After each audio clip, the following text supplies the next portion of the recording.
Have you ever experienced the magic of knowing what decision to take when it came to something really important and how empowering that felt? Immediate cognition without rationalization is called intuition. Yet sometimes we feel disconnected from it, and it makes it a lot harder to take decisions. So we therefore set out to discover why that is and how we can better support alignment. Come on the adventure with us to find out.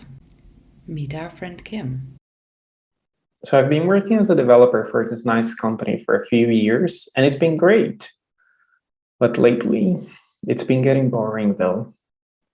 The money is good, and I do have job safety, but I just don't feel passionate about it. I love painting and illustrating, and I would love to work as an artist and create, for instance, the concept art for video games. I'm concerned about making enough income though. How about you make a pro and con list? Follow your heart. You have to follow your gut. That is what you should do. Well-meaning advice, still no answer. We decided to ask the Oracle. We performed an interview study with 14 experts on meditation, breathwork, mindfulness, and yoga, and carried out semi-structured interviews.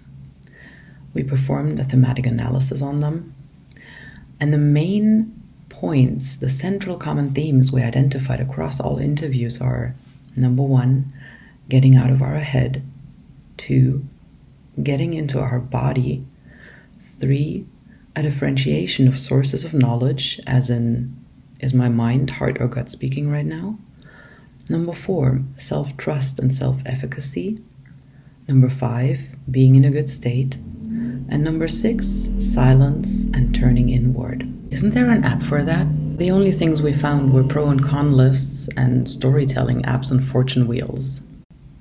So what would be a model that can support us in understanding and guiding our decision-making?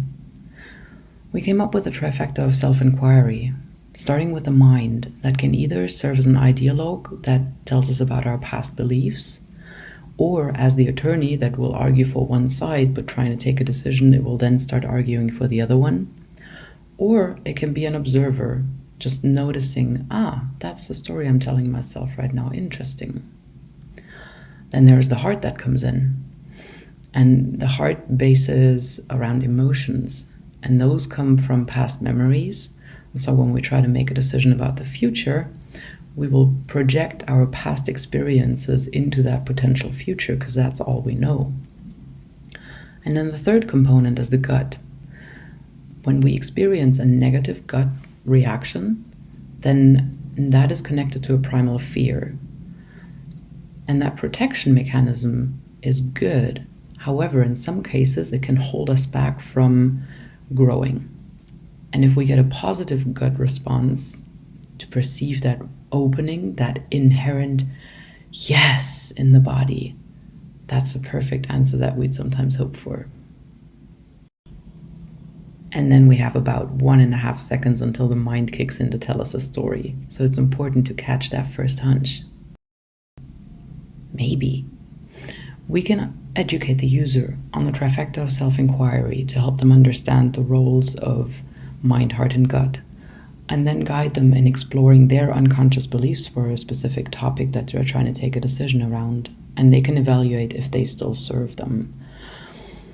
And then in step 5, as we envision a decision and feel into what it's going to be like when we take it one way or another, that can help dealing with the discomfort that often comes up around decisions, and we can understand what is getting triggered, and then also preparing for that the mind will argue against whatever decision we take by yet another argument.